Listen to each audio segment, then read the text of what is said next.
Question आपके सामने आ चुका है दोस्तों। राज्यपाल की नियुक्ति कौन करता है? आपको बताना है राज्यपाल को कौन चुनता है, मुख्यमंत्री, प्रधानमंत्री, राष्ट्रपति या उपराष्ट्रपति। तो देखो दोस्तों, राज्यपाल की नियुक्ति है वो बिल्कुल आपका राष्ट्रपति करता है। जो भी यहाँ पर राष्ट्रपति कमेंट कर रहे हैं, सी बता रहे हैं ना, सी बताने वाले सभी साथी राइट है। देखो साथ में कमेंट और काउंट जरूर कीजिए ताकि मालूम पड़ेगा किस लेवल की आपकी तैयारी है। अगला सवाल दोस्तों आपके सामने, राजस्थान का परंपरागत है वो प्राचीन उद्योग कौन सा है? आपसे पूछा राजस्थान का सबसे प्राचीन उद्योग है वो कौन सा है? सूती वस्त्र उद्योग, सीमेंट उद्योग, शक्कर उद्योग या आपका चमड़ा उद्योग? तो राजस्थान का दोस्तों आपका परंपरागत प्राचीन उद्योग है वो आपका सूती वस्त्र उद्योग है। जो भी ऑप्शन ए सही कर रहा है ये ऑप्शन आपका राइट रहेगा। अगला सवाल दोस्तों आपके सामने आ चुका है, क्या पूछा है?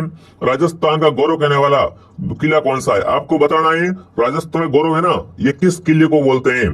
कुंभलगढ़ दुर्ग को, मेहरानगढ़ दुर्ग को, चित्तौड़गढ़ को या दोस्तों आपके रणथंभौर को? तो देखो दोस्तों, राजस्थान में गौरव कराने वाला किला कौन सा है? वो आपका बिल्कुल चित्तौड़गढ़ दुर्ग है।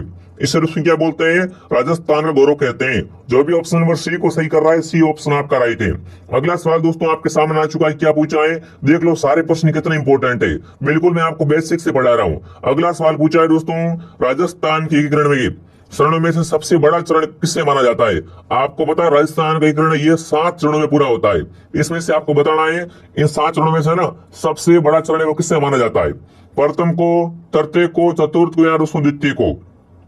तो राजस्थान का जो एकीकरण में से सबसे बड़ा शरण है वो चतुर्थ शरण को मानते हैं। किसको? चौथे शरण को सबसे बड़ा शरण माना गया है। तो जो भी ऑप्शन सी राइट कर रहा है, सी ऑप्शन आपका राइट है। एक बार सभी दोस्तों क्लास को लाइक और शेयर करें और चैनल को सब्सक्राइब कीजिए क्योंकि यहाँ पर आपको सीईटी एग्जाम 2024 की संपूर्ण तैयारी करवाई जाएगी। अगला सवाल आपके सामने आ चुका है दोस्तों, राजस्थान से लोकसभा सदस्य के रूप में चुनी गई प्रथम महिला कौन थी? आपको बताना है दोस्तों, राजस्थान से लोकसभा सदस्य के रूप में चुनी गई आपकी प्रथम महिला कौन थी?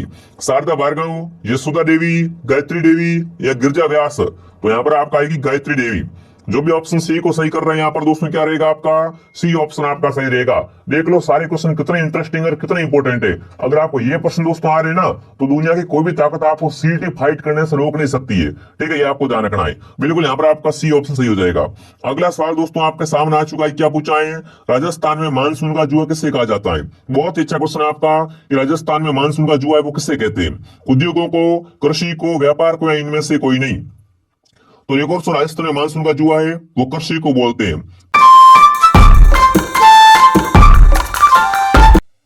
कटारगढ़ कहाँ पर स्थित है? कटारगढ़ कहाँ पर स्थित है? कुंभलगढ़, चित्तौड़गढ़, गढ़ बिटली या मेहरानगढ़? बताए दोस्तों कमेंट करके। ये जो प्रश्न है वो प्रीवियस में आए हुए हैं, हमने उस एग्जाम का नाम नहीं लगाया है। बताए दोस्तों कटारगढ़ कहाँ पर स्थित है? तो दोस्तों इसमें हमारा राइट आंसर होगा कुंभलगढ़। राइट आंसर क्या होगा? कुंभलगढ़। कुंभलगढ़ के अंदर एक छोटा सा महल बना हुआ है, यानी कि कुंभलगढ़ के अंदर एक क्या बना हुआ है? छोटा सा महल बना हुआ है ना? उसको उसको क्या कहते हैं? उसको कटारगढ़ कहते हैं। और उसका निर्माण है ना, इस जो कटारगढ़ का जो निर्माण है, यानी वो जो कुंभलगढ़ का निर्माण है वो 1458 ईस्वी के अंदर, 1458 ईस्वी के अंदर राणा कुंभा ने करवाया था। किसने करवाया? राणा कुंभा ने। समझ गए? तो जो कटारगढ़ है वो क्या है? कुंभलगढ़ दुर्ग के अंदर एक छोटा सा बना हुआ दुर्ग है। उसको क्या कहते हैं? वो कटारगढ़ कहलाता है। समझ गए? और इसको कहते हैं मारवाड़ की आंख भी कहते हैं। इसको क्या कहते हैं? आंख कहते हैं। किसकी? मारवाड़। इसको मेवाड़ की, मेवाड़ की, मेवाड़ की आंख कहते हैं इसको। समझ गया दोस्तों? तो इसके अंदर हमारा एक राइट आंसर हो जाएगा। नेक्स्ट क्वेश्चन है हमारा कि मेवाड़ राज्य में महकमा खास की स्थापना की थी। दोस्तों मेवाड़ राज्य के मायने महकमा खास की स्थापना किसने की? देखो राजस्थान सीईटी ग्रेजुएशन लेवल 2022 में सीट नंबर डी में पूछा गया है। बताए दोस्तों, महाराणा शंभू सिंह ने, महाराणा अजीत सिंह ने, महाराणा गंगा सिंह ने या महाराणा सज्जन सिंह ने? बताए दोस्तों कमेंट करके। तो दोस्तों इसके अंदर हमारा राइट आंसर होगा ए, महाराणा शंभू सिंह ने। महाराणा शंभू सिंह ने महकमा खास की स्थापना की थी। समझ गए? और जो इसकी स्थापना है दोस्तों, जो इसकी स्थापना की गई थी दोस्तों, वो की गई थी 1869 ईस्वी के अंदर। कब की गई थी? 1869 ईस्वी के अंदर की गई थी। समझ गए? तो इसके अंदर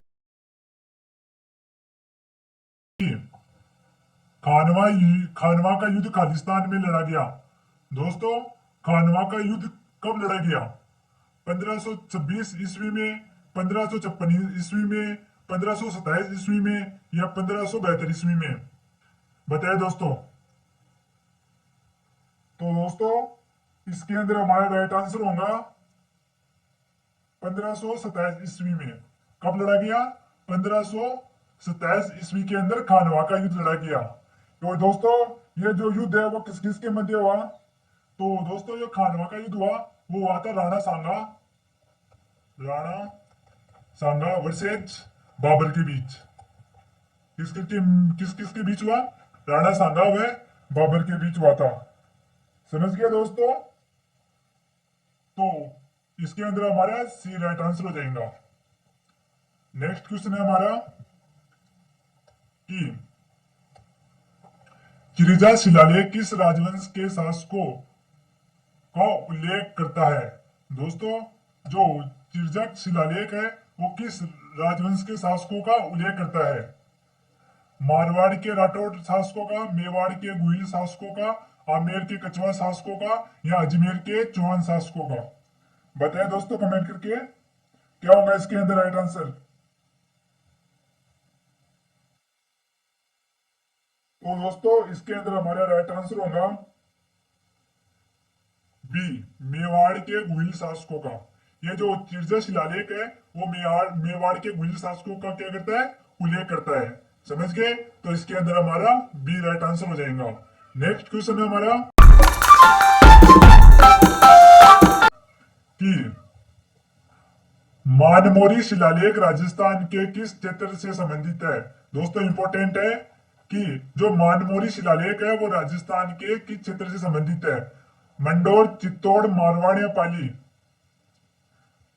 बताए दोस्तों, क्या होगा इसके अंदर हमारा राइट आंसर? तो इसके अंदर दोस्तों हमारा राइट आंसर हो जाएगा बी, चित्तौड़। चित्तौड़ के बारे में जो मानमोरी शिलालेख है वो चित्तौड़ से संबंधित है। समझ गए? किससे संबंधित है?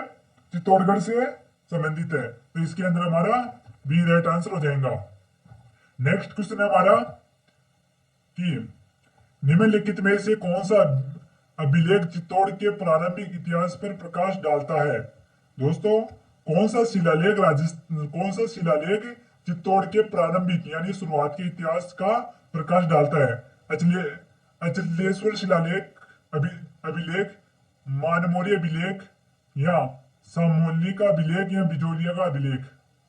बताए दोस्तों। तो इसके अंदर दोस्तों हमारा राइट आंसर होगा मानमोरी शिलालेख अभिलेख। क्या होगा इसके अंदर? मानमोरी जो अभिलेख है वो चित्तौड़ के प्रारंभिक इतिहास का क्या करता है? बताता है, उसके बारे में प्रकाश डालता है। समझ गए? तो इसके अंदर हमारा बी राइट आंसर हो जाएगा। नेक्स्ट क्वेश्चन है हमारा कि राजस्थान का कौन सा पूर्व राजवंश सेव परंपरा का निर्वहन करता है? इंपॉर्टेंट है दोस्तों। यानी कि राजस्थान का कौन सा पूर्व राजवंश सेव परंपरा का निर्वहन करता है? चौहान, सिसोदिया, गुहिल या राणा? बताए दोस्तों। देखो, पूर्व का राजवंश जो कि सेव परंपरा का निर्माण करता है यानी उसको मानता है। चौहान मानता है, सिसोदिया मानता है, गुहिल मानता है, या राणा मानता है? तो दोस्तों, इसके अंदर हमारा राइट आंसर हो जाएगा गुहिल। जो गुहिल वंश है वो क्या सेव परंपरा को मानता है। और गुहिल वंश की स्थापना किसने की दोस्तों? जो गुहिल वंश की स्थापना की थी वो गुहिल ने की थी, या गुहिलादित्य ने की थी। गुहिलादित्य ने। समझ गए? और इन्होंने एक शैव परंपरा का निर्माण किया था। क्या किया था इन्होंने? शैव परंपरा का निर्वहन किया था। समझ गए? और इन्होंने मेवाड़ के अंदर बप्पा रावल की बप्पा सॉरी सॉरी बप्पा रावल की क्या, इन्होंने मेवाड़ के अंदर एक लिंग जी का मंदिर बनवाया, का मंदिर बनवाया, समझ गए। तो इसके अंदर हमारा सी राइट आंसर हो जाएगा। नेक्स्ट क्वेश्चन हमारा कि निम्न में से एक लिंग शिलालेख 1460 ईस्वी का लेखक है। दोस्तों, जो एक लिंग शिलालेख है उसका लेखक कौन है? महेश्वर है, राणा कुंभा है, जगन्नाथ है, नाथ राव है या जगत सिंह है। तो दोस्तों, जो एक लिंग शिलालेख है जो कि 1460 ईस्वी का जो शिलालेख है उसका जो लेखक था वो था महेश्वरी। कौन?